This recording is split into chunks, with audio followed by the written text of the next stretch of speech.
I'd like to call this meeting of council to order. First item is adoption of the agenda. Recommendation that council adopts the February 26, 2018 regular meeting agenda as presented. Mover, please. Councilor Butler, second. Councilor Tripp. All those in favor? Anyone opposed? So carried. Just for the record, Councillor Krog and Councillor Ross will not be attending the meeting tonight. I've been notified by them accordingly. Okay, moving on to item 3A, minutes.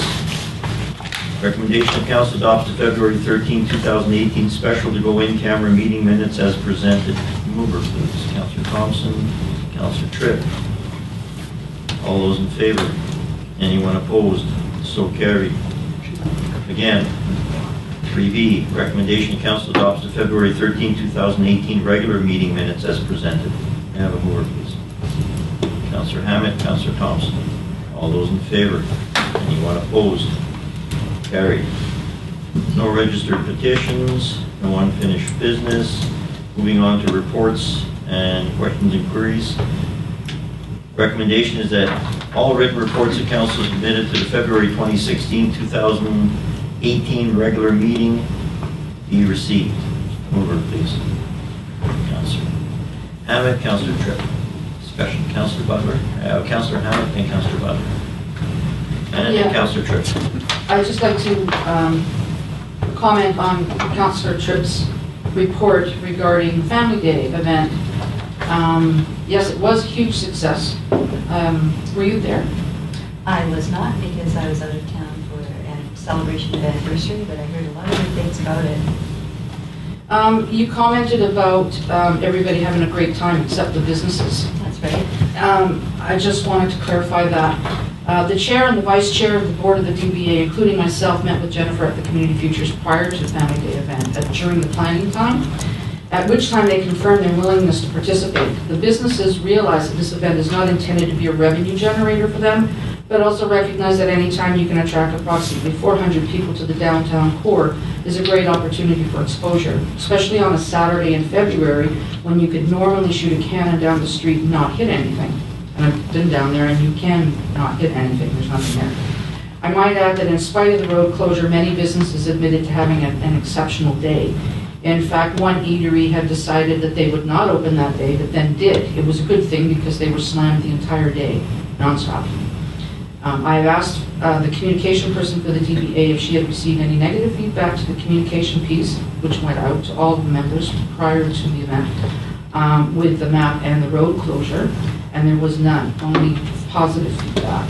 It was also posted on the DBA Facebook page with the map as well, and there was no comments from any of the members.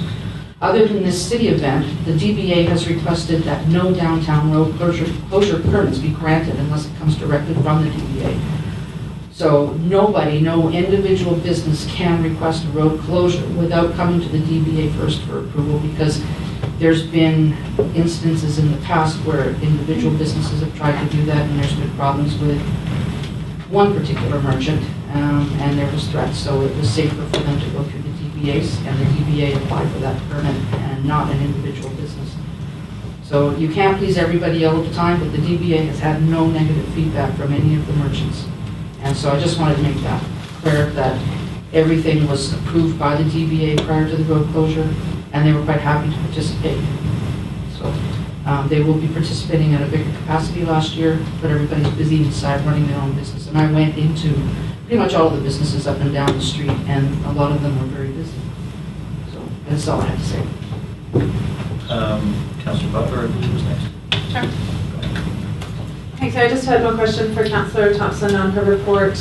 With the Chamber of Commerce going down to 3 directors for a quorum at the meeting, was that a decision that was made by the board or the membership as a whole? That was made by the membership as a whole at their general meeting in February. Okay, because I was, through the mayor, asked by a couple of business owners why they weren't notified at that meeting. There wasn't a general email sent out to the membership?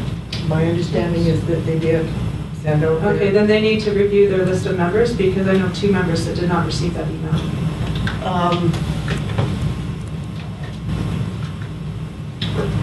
Can you tell me the numbers so I can pass that off to our ED? They've asked to do that in private. I don't want to do that publicly because it's a business situation. But I can let you know after the meeting. Yeah. Thank you. Associate members wouldn't be invited because they don't vote. To The the business to the members. general meeting. Yeah. Well, we'll have to look Sure, at that. yeah. Councillor Tripp. Thank you, Mayor Conrad. Yeah, thank you, Councillor Hammett, for your comments.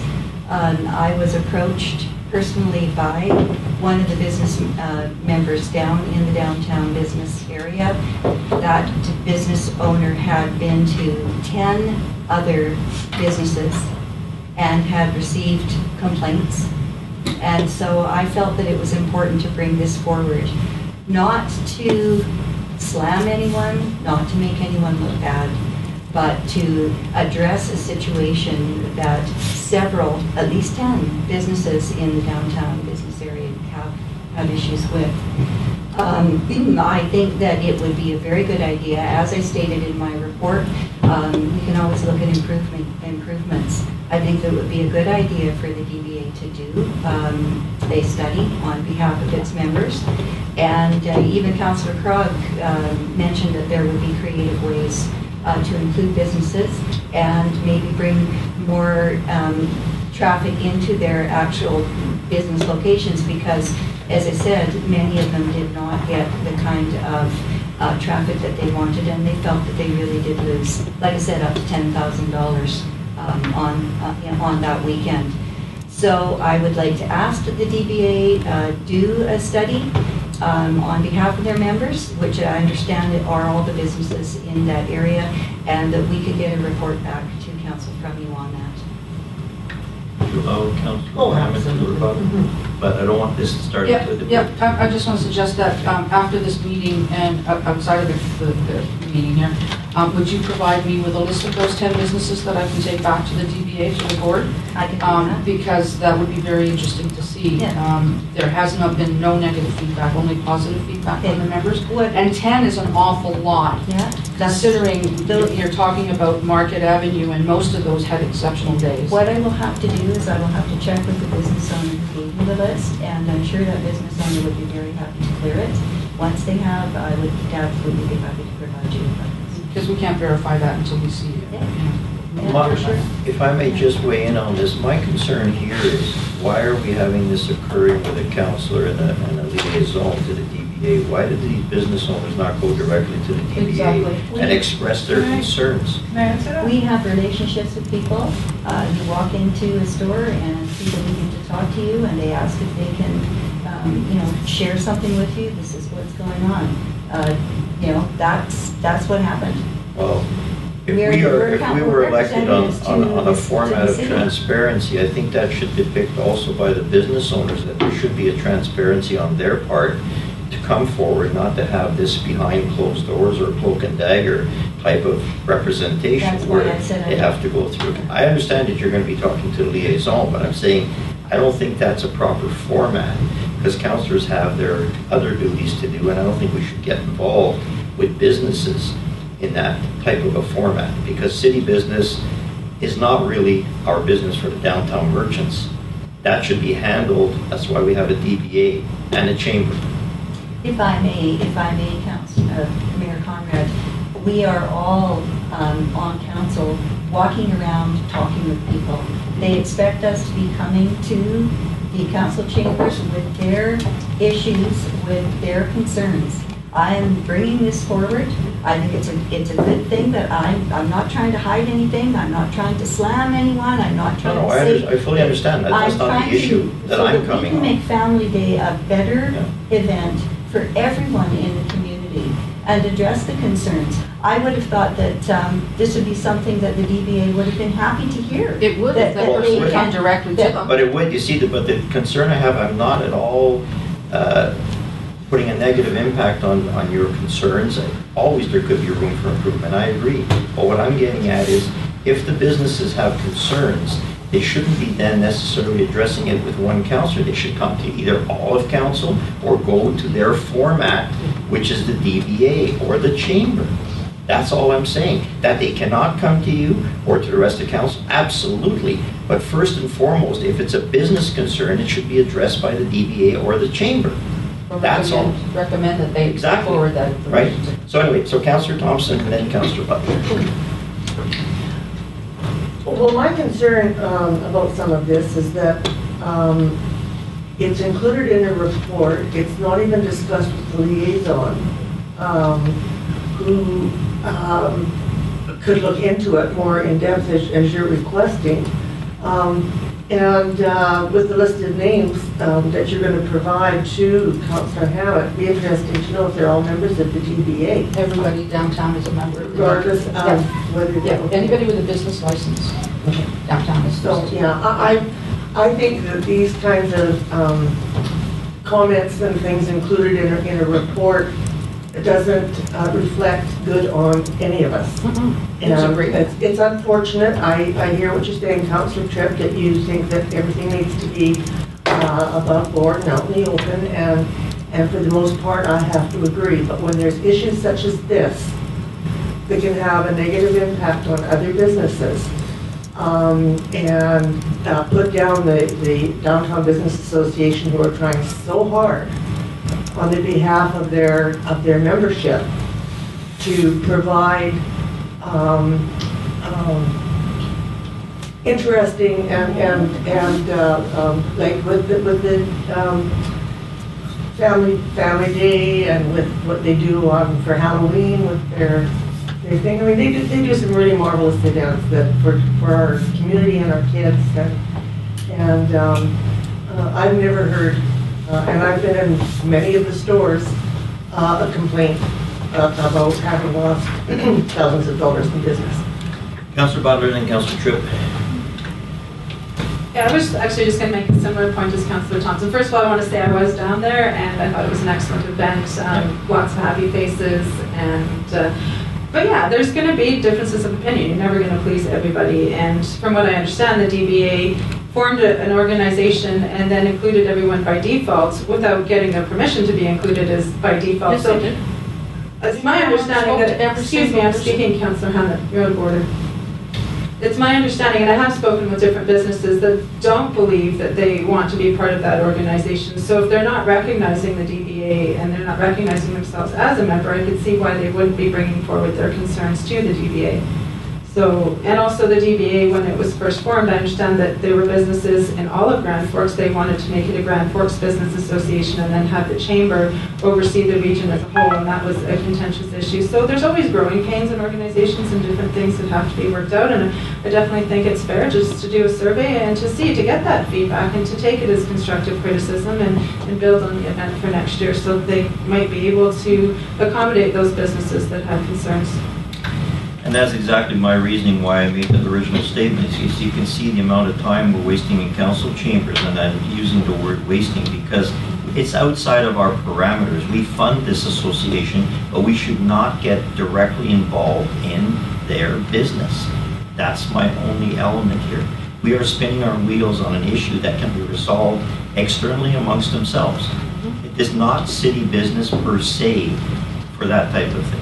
Because Jennifer Wetmore and all the volunteers did an excellent job. I was there also, and a lot of work was put into this, and that you're going to have, again, a few individuals from certain groups that are not quite in accordance with the way things went. You're always going to have. You're never going to make everybody happy. You're not going to please all of the people all the time. But I think in the overall scheme of things, it was a great event. It was great again, like it was last year. And any concerns regarding the businesses per se should be addressed on the business level and not be brought to council unless there's some kind of malfunction with the funding or something on that element where the city participates in.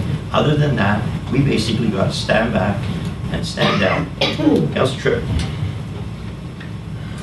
Thank you, Mayor Conrad. I fail to see how bringing the concerns of a number of the residents or of the business of the downtown area is a negative thing. I think that we can take this as a positive, turn it into something that is going to make the event a better event for everybody. And I mean, I'm just mystified why why the other members of council here are seeing this as such a negative thing. If we can, you know, when people have differences of opinion, what we want to do is we want to ask them how we can make that a better experience for them. How can we make Family Day a better experience for everyone in this community? And I quite frankly, I don't know why, if businesses are experiencing and expressing some distress, why we would not be jumping to try and find out what it is that we can do for them. This business owner did not feel that they, for whatever reason, that they wanted to connect this issue with the Downtown Business Association leadership. I don't want to get into that. It's none of my business.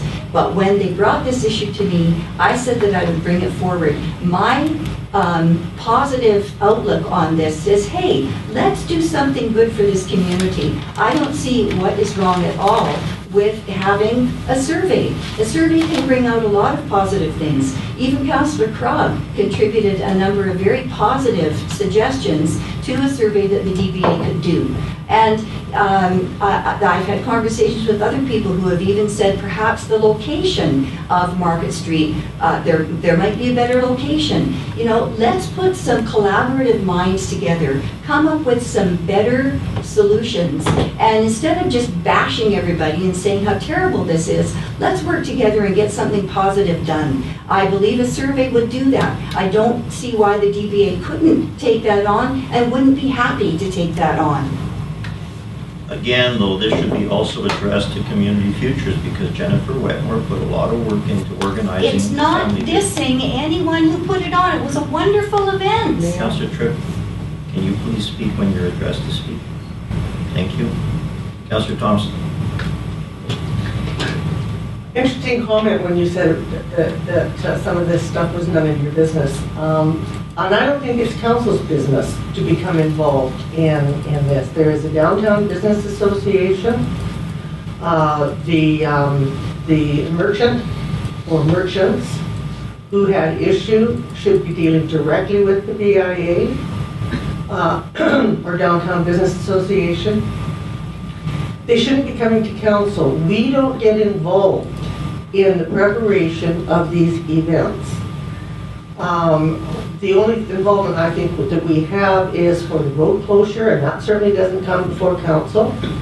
And I mean, I realize that this is an election year, and perhaps some are Point of order, Mr. Mayor. Point of order is unparliamentary. Point of unparliamentary procedure, Mr. Mayor. And therefore, you know, it's unfortunate. But I'd like to be I recognized by the chair. It's unacceptable to speak of other councillors this way. That's absolutely don't think I mentioned You didn't names. mention I said that there was an election year. I believe That you is yourself, that is Councillor an Butler, inference. have referred to The it chair being needs an to deal election with the point year. of order. What is your point of order? It's unparliamentary to be calling other councillors down for a difference of Another opinion councillor and to be was not- suggesting that they're campaigning. Councillor that Butler, I they're don't recognize your point of order because no councillors were mentioned. I'm So, asking for a seconder on my point of order. I'll second it, absolutely. all those in favor of support of the chair? All against? Support the chair? Yeah, so. Point of order is disallowed. It's a tie. No, it's not, there's three. You can't vote on it. Yes, you can. Under Robert's Rules of Order, the chair does Councillor not Butler, vote to I sustain would yourself. refrain from challenging the chair any further. But at any rate, as much as I have the floor, but these kinds of things I don't think belong in our reports. I think our reports need to be what we have done on behalf of the community as a whole. And, you know, this kind of stuff going in that may be somewhat personal or whatever, I don't think belongs in our reports. I'm interested to know what you did as a councillor on behalf of the city. And if someone complains to you that there are other avenues of dealing with it other than in an open regular meeting. Okay, I'm going to call the question. I've had enough of this discussion. All those in favor? Anyone opposed? So carried.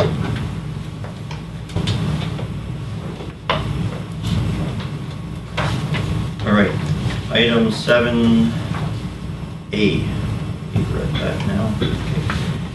Recommendation is that Mayor Conrad's report on the activities of regional district Kootenai boundary be given verbally at this meeting be received. I don't have a report this week. There was nothing to report on. It was mostly budget items at the regional table. There was no real impact on Grand Forks. If there's any items that wish to be looked at, it can be found on their website, but there's nothing to report. So there's no need for a mover or seconder because there's no motion. Moving on to 8A, recommendations from staff for decision. Subject matter, highway signage and entryway. From our Deputy Manager of Operations Sustainability, recommendation is the council direct staff to engage the Ministry of Transportation Infrastructure in a sign review along Highway 3 within municipal boundaries. May I have a mover for that, please? Councillor Hammond, Councillor Butler. Discussion, Councillor Butler, then Councillor Hammond. Through you, Mr. Mayor, to staff, is there a cost for engaging in this study? To our Deputy Manager. Mr. Gates. Thank you, Mr. Mayor. This is something that the ministry does at their cost. Councillor Hammond. I'm just confused, and I'd just like some clarification. We're calling it wayfinding signage. When we first met last year during the budget process, the entranceway signs, I believe, were called something different. The one like that's at where the expo sign is now, at the entrance on the east end and the west end of town, which has the camping, banking, whatever those symbols, restaurants, food, as you're coming into town. The Wayfarer signage that we also talked about was the actual directional signage, Wayfarer signage in the downtown core that was brought to council during a roundtable and budgeted from the Downtown Business Association, showing which way to the park, which way to the pickleball court, which way to the downtown shopping district, things like that. RV parking. So I just wanted to clarify, Wayfarer signage, are we using the same term for both?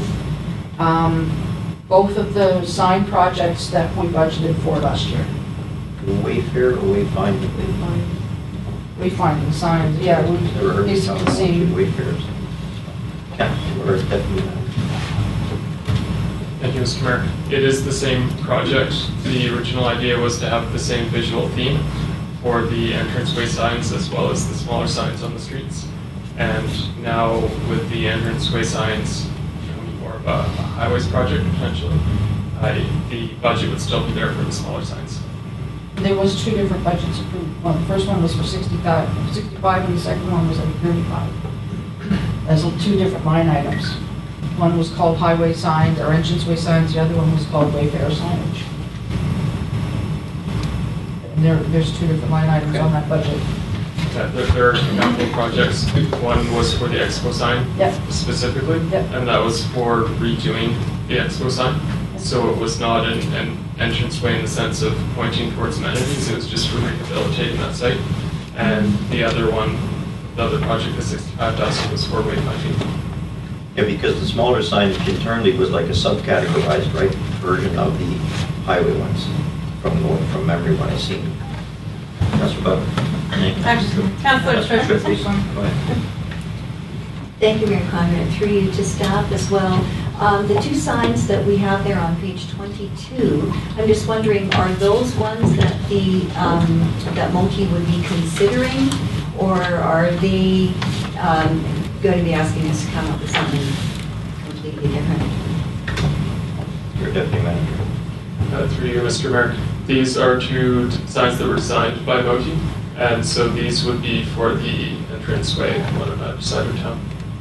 So, Thank you. That's due to the fact of the blue coloring, right? Because it's highways, right? That's correct. Councillor Butler and Councillor Hammond. Through you, Mr. Mayor, to staff, I was also curious about where we were at with the expo sign for this year. I think it's really important that we get on top of it and that it's attractive to people coming into town and that it doesn't get overgrown like it did last year. So I'm just wondering what plans staff have for this season. Deputy Manager. Through you, Mr. Mayor. The plan for the expo sign is to remove the vegetation, redo the letters in a metal that can be better maintained, and to have black slag, probably a 5/8 inch slag as the base. So quotes have been obtained from contractor, and a permit application has been made to highways because it's within their right of way. Great. So these signs here, these are the ones I was talking about for the entranceway signs, but we've already approved the design that was presented to us last year, which was wooden signs, and they had panels that could slide in and out and be removed and changed. Those are for street corners. No, those were the great big ones that would go one above the expo sign. The only thing we hadn't decided was what we were gonna do under that big sign. But we had decided that was gonna be the location where one of the entranceway signs was gonna be located. And then we didn't know what we were gonna do, and hadn't made a decision with what we were gonna do with the actual ground under the sign, where the expo is now. But the sign itself, we had concepts provided to us, and they were wide, quite a bit wider, and they were made of wood, and the panels slid in and out, were interchangeable so that they could be changed as the amenities changed, or changed with the season, because maybe in the wintertime we wouldn't be camping one, but we might put another one. The Wayfarer signs downtown that we approved were posts with arrows, and they were different color coded that were pointing in different directions. And we had an open house here at City Hall. We had 3 different styles presented, and the public came in and voted on what they wanted. And so they narrowed it down, and there was a decision made on which design to go with. Those were the Wayfarer signs, were the downtown ones. But this is a similar concept, but the one we had already seen and approved was wooden with interchangeable panels. Probably know the answer better, so there's Your Worship, I believe in this Deputy Manager of Operations has something else. I believe that there was something that came to council last fall where there were some engineering problems for the size of the sign, and it was something that MOE couldn't approve, and so this is Plan B. Okay. Because of the size of the sign and the weight and everything, there was some engineering pieces that they couldn't. I was just going to comment on that. Could it possibly be Modi that intervened on that one because of their criteria that they use for the highways? Because our signage did not compare to their model that they usually use on the highway. So we would have only been the only community that would have had a different sign, and it's on their property. Am I right? That's correct. Is this metal? Yes. That's what I suspect. Okay, Councillor Tripp. Thank you, Mayor Conrad. So just a question, were we going to be required to vote on one of these signs, or are we just looking at a concept at this point? I think it was stated pretty clearly that the requirements that the multi needed precluded use of the existing wayfinding signage that we'd all come up with and thought was really good. But so now, is this pretty much what we're left with the needing to vote on? Or is this just a concept at this point? Sure. Through you, Mr. Mayor, the ministry would like the city to either engage them in the sign review or not, and they would take care of the designs. And as the bonus there being that they would also pay for the installation. Yeah. So we wouldn't really have a say in that then, in terms of the design? There would be a minimal say. For example, we could have a black logo or a blue logo. Pretty much that's. Yeah. But they would decide on the lettering and everything else. Yeah. Yeah, because they're referring to municipal boundaries. So probably not only our municipality comes in effect on this, it's a similar concept probably for other municipalities. That's correct. The 2 things that they did customize for Grand Forks were the font of the Welcomes You, which is our cheap pine font, and of course our logo being on there. Thank you. So we voted tonight on which one we like best? Councillor Butler? I was just going to say, according to our policy, we have to stick with black and white. Councillor Hammond?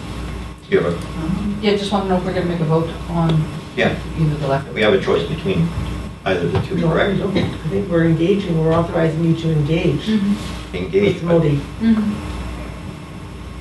in the sign review, so. certainly vote on either the black or the blue. Yeah, exactly. But the larger question is whether to do a sign review that would encompass all of the, for example, gallery signs, hotel signs, all of the amenity signs that you see right now on the highway. They would look at and make sure they were up to date and according to their current specifications, which have been updated since the last time they did a review in Grand Forks.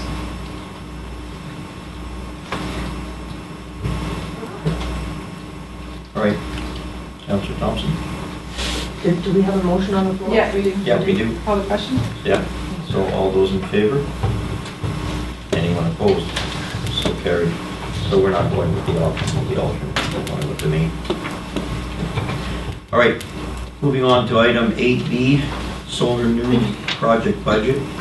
From our Deputy Manager of Operations Sustainability, recommendation to council approves a 2018 project budget of $65,000 for the Solar Now project at direct staff to include the project budget in the 2018-2022 financial plan bylaw. May I have a mover, please? Councillor Thompson.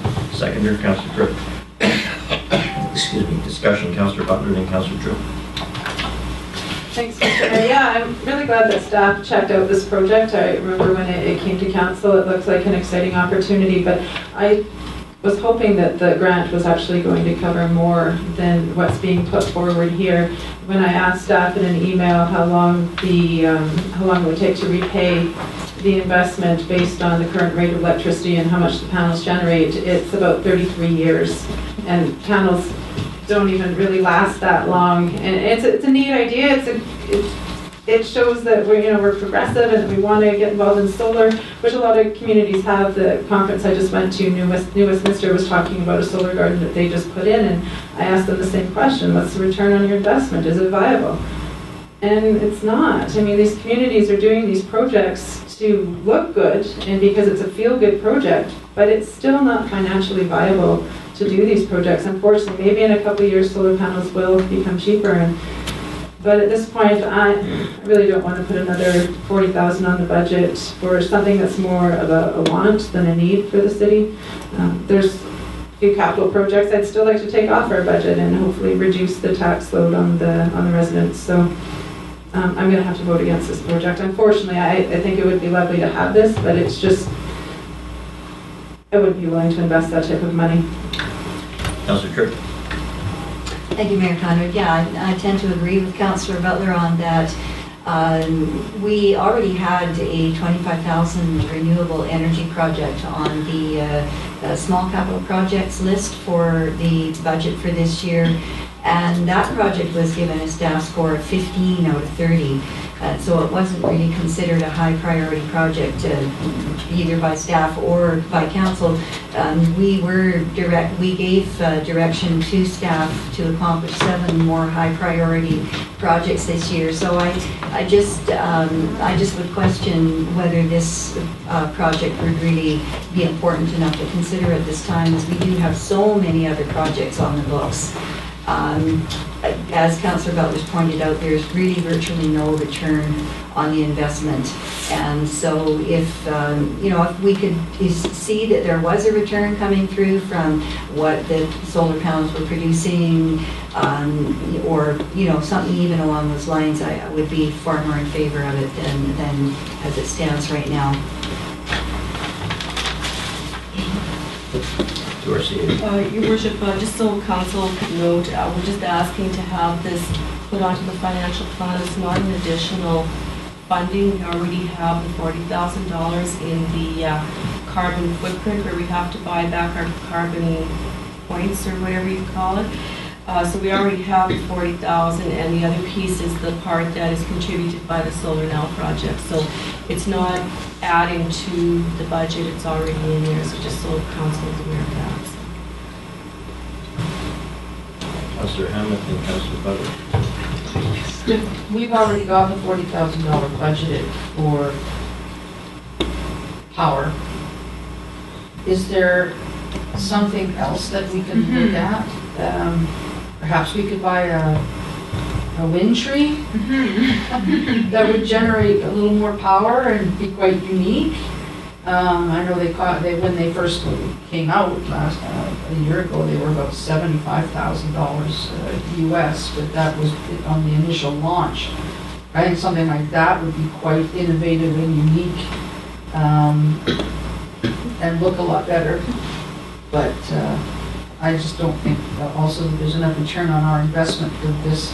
I'm just wondering if we could use that $40,000 along with the $25,000 grant to look at other options of power saving and money saving opportunities. I believe that Mr. Swan and the Deputy Manager of Operations could elaborate a little bit better. I know that they did a bit of a inventory when he came through and looked at some different options, and I don't know how big the list was that came down. I know that it was drilled down to a few projects, so I don't know if there's anything more that you wanted to add to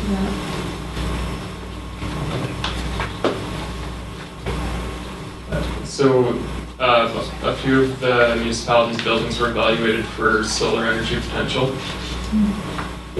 The option in City Park came to the front of the list both because of its visual prominence and its dual purpose. In the original design for the area between the lift station and the washrooms in City Park, there was supposed to be some sort of what they call a stage roof or a shelter, both from rain and sun. The design that has been looked at for that area with the solar panels would both install the solar panels and provide that stage roof. Dual purpose. So it's not just the energy generation potential, but it's also what else it accomplishes and the visual aesthetic of having it in the park. What's the, let's say I realize solar panels are minimal maintenance, but again, being an asset that we're acquiring, what's the maintenance factor on that above everything else here with the cost? Panels themselves would only require maintenance if they were vandalized. They don't crack. They don't, if they're built correctly, they just are for about 25 years. And what happens with solar panels is they lose their efficiency. They don't outright fail. Okay. So you'll see in large solar farms in the States that were formed in the 70s and 80s, they'll trade out their panels because they're only 70% efficient, and in that commercial operation, that's not good enough. One of the questions that the program officer asked was about the snow maintenance that we do in City Park in terms of adding to the accumulation of snow in another roof. Mm-hmm. Right now, we don't clear that area in the wintertime. It's not well used in the wintertime. Mm-hmm. So that wouldn't provide any additional maintenance.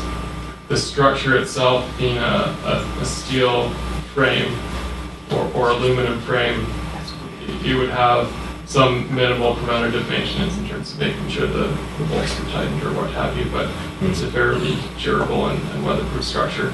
So there would be some, as these things have, but nothing with a price tag on it. Councillor Tripp and Councillor Hammond. Thank you, Mayor Conrad. Just back to the CAO. Just wondering, you had mentioned that there was already $40,000 in the budget. I'm just wondering where that shows up. It's not a capital, is it a capital item project, or is it somewhere else?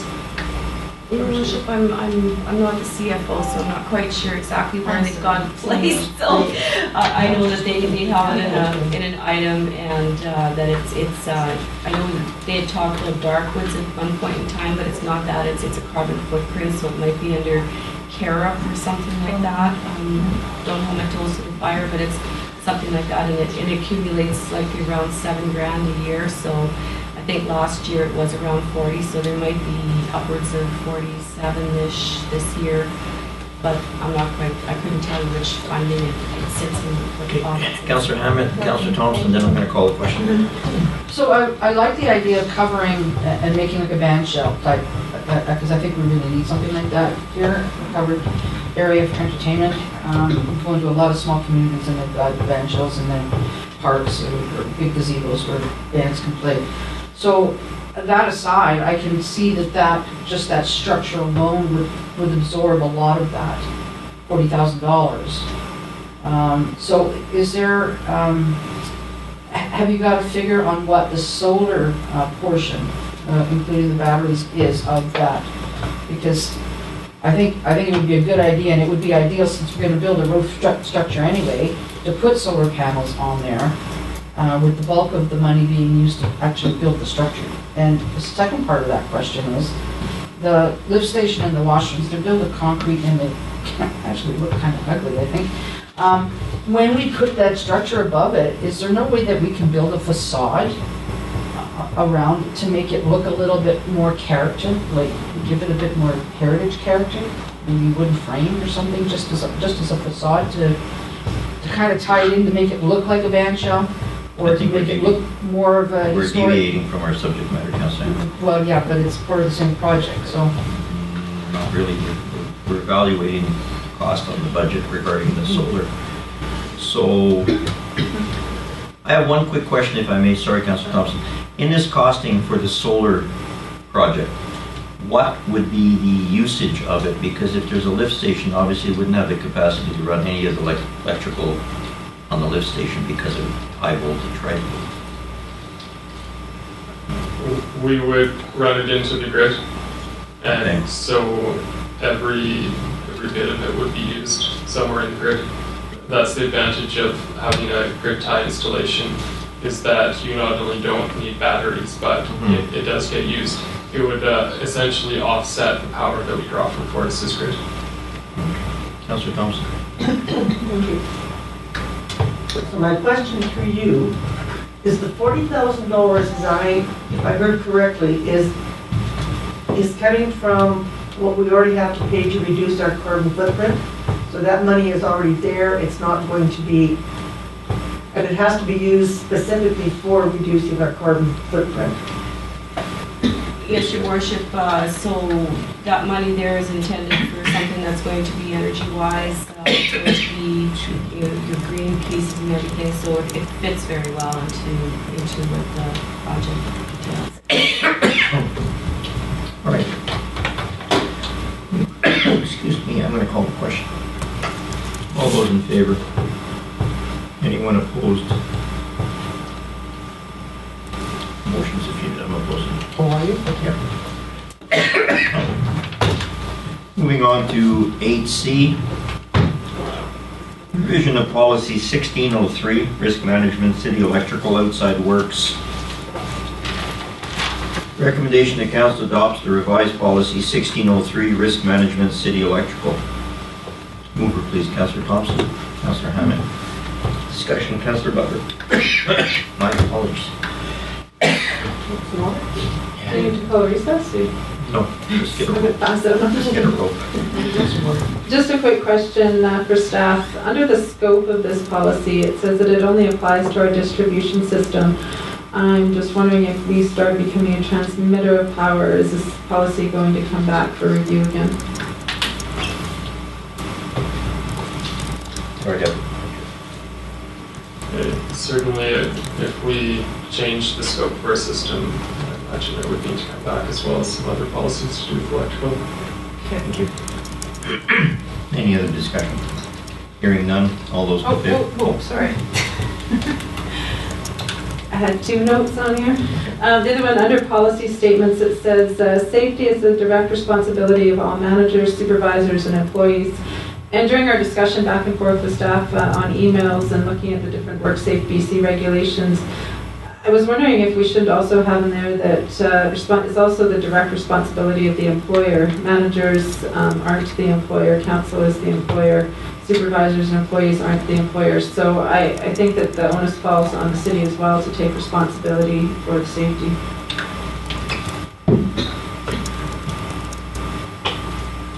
Anybody? Yeah. I can't because I can't talk. It might be a Well, good I thing. can. It might be a good thing. Would that not be tacitly understood that the city, because if the city's providing and committed to providing, then council, as the head of the city would be the employer. And I think that's tacitly understood. I don't know if we have to really express that. Sorry, Deputy Manager, would you like to weigh in on this one? Yes, thank you, Mr. Mayor. What the direct responsibility indicates is that the supervisors, employees, and managers will be checking for safety equipment for implementation of the more operational side of the safety. The piece that council creates is the policy in the sense of directing staff to be responsible. Oh, I see what you mean by directive. Yeah. Yeah. Yeah, we don't get involved in the operational aspect of it. We just oversee the policy. Exactly. Okay, all those in favor? Anyone opposed? So carried. Moving on to 8D. Subject matter, cannabis legalization critical path. From engineering and development, the recommendation the council approves the bylaw introduction and amendment timeline as presented. Mover, please. Councillor Butler, seconded, Councillor Tripp. Discussion, Councillor Tripp. Thank you, Mayor Conrad. Yeah, I just was wondering, I had a question on how the survey is going to be administered. Would that be items going out to people's homes or online media or in the paper? How that might be handled? Thank you. Thank you, Mr. Mayor. The idea with a broad survey like this would be a mass advertisement. So we would use our online channels as well as the paper and however we could get the word out. The ideal in terms of receiving it back would be through an online survey, simply because that saves staff time in tabulating the results. However, we would also make available a paper copy of the survey for anyone who didn't have access to the internet or a computer to complete the survey. It would be advertised with a small caveat that if you are returning the survey, we would ask what street you live on, not necessarily your address, but just to make sure that we're hearing back from residents of the city as opposed to whomever decided to fill in the survey. If I could just ask one more question? Yeah. Thank you, Mayor Conrad. Yeah, just through you, Mayor, to Calvin there. The public survey was scheduled for February, and we've got 3 days left in the month. Is there something ready to go out, basically into the paper by Wednesday, or I know I've had a little bit of issue with the timeline here because it seems to be very putting you guys under a lot of pressure. So I'm just wondering if you're ready to go with that public survey and when you'd be expecting to get the information back. Thank you, Mr. Mayor. There is a draft survey right now. It would be initially advertised through electronic media with a follow-up in the paper, and we would expect results back in about 2 weeks. The reason why I feel comfortable with the shorter timeline is because if there's a limited time offer, people will respond right away and when they have the opportunity instead of procrastinating. Whereas when there's a longer time frame, sometimes people forget to answer surveys. Thank you. Okay, gonna call a question. All those in favor? Anyone opposed? So carried. Okay, we have no requests. Correspondence. 10A. Subject matter. Tap and Tapas and Wine Tasting 2018 Gallery 2. Recommendation is the council approves the issuing of a special occasion liquor license to Gallery 2 for their Tap and Tapas event on Friday, August 17, 2018 from 7 to 9:30 p.m. on the Gallery 2 grounds, subject to obtaining a third party, which is a party alcohol liability insurance, naming the City of Grand Forks as the additional insured on that policy. All event liquor providers to hold a serving at right license certificate and ICBC drinking and driving warning posters to be displayed. Mover, please.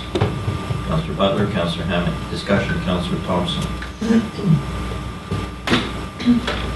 Is it intended to do two separate motions? One for the Tap and Tapas and one for the wine tasting? Yeah. Okay, thank you. Okay, unless there's any discussion, all those in favor? Anyone opposed?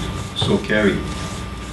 Secondly, recommendation that council approves the issuing of a special occasion liquor license to Gallery 2 for their wine tasting event on Saturday, November 24th, 2018, from 8 to 10:30 p.m. at the Gallery 2, subject to obtaining a third-party alcohol liability insurance, naming the City of Grand Forks as an additional insured on their policy. All event liquor providers to hold a serving at right license certificate, and ICBC drinking and driving warning posters to be displayed. May I have a mover, please? Councillor Butler, Councillor Hammond. Any discussion? Hearing none. All those in favor? Anyone opposed? So carried. 10B. Subject, request for use of City CRA Number for grant toward heritage sign, Grand Forks Downtown Business Association. Recommendation is council approves the request from the Grand Forks Downtown Business Association regarding the permission for use of the City CRA Number to apply for a grant towards the downtown heritage sign project. May I have a mover, please?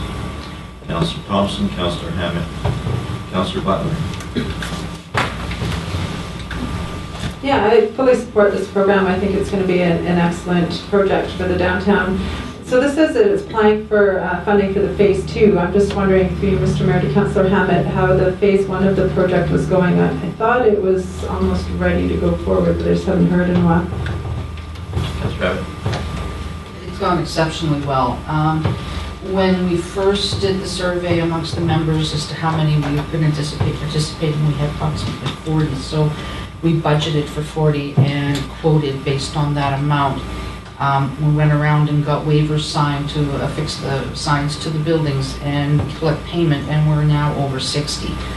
So we've applied to the credit union for additional funding to complete the balance of those signs, and also for phase 2, which is the walking tour brochures. So we'd like to see those out amongst the merchants and in the visitor information center by summer if possible. So are the signs going up in the summer? the signs are already in the works now. The archives are providing the photos and history, and Alpine Signs has been contracted to do the signs. The wood is all purchased. We have the wrought iron hanging. We've got 2 different signs in the works. We've got wooden horizontal signs that all hang above the sidewalks as you walk down the street. So you'll be able to see at a distance what stores are there. They're cedar, and they're like a 3D. They're all the same font, but there'll be black lettering that stands out on the wood because it'll be sandblasted, and they'll be mounted with black wrought iron ornate hangers that'll be affixed to the building. And then there's the 22 by 36 inch signs that have the photo and the history that will be affixed directly to the wall of the buildings. So it's kind of taken off, and we're looking at it. This is closer to a $25,000 project. And the grant that we received for the Canada 150 Heritage was $10,000. So we're looking for additional funding to complete the project and the brochures. So you're just going to the credit union for that funding, or you're applying for it? They'll forward it onto the Phoenix Foundation if it's something that they can. So. Any other discussion? Hearing none. All those in favor? Anyone opposed? So carried. All right, moving on to 11A, bylaws. It's the subject matter is the RDKB Amendment Bylaw number 1663 in regards to transit service corporate services. Recommendation is council consents to the Regional District of Kootenay Boundary Board of Directors adopting Bylaw 1663, being the Regional District of Kootenay Boundary, Grand Forks and District Transit Service Local Service Establishment Amendment Bylaw number 1663, 2018. Mover, please. Councillor Thompson, Councillor Butler. Any discussion? All those in favor? Anyone opposed? So carried. All right, we have no late items, so we move on to questions from the public and the media. Again, please stay on the subject matter should you wish to discuss anything. All right, the floor is open. Hearing none. Oh, gentleman in the back. Just two little things. I was really busy in the beginning trying to get things live, so I didn't get With all. all due respect. Les Johnson, GFTV, taxpayer. Yeah, I missed a certain amount of that discussion at the very beginning about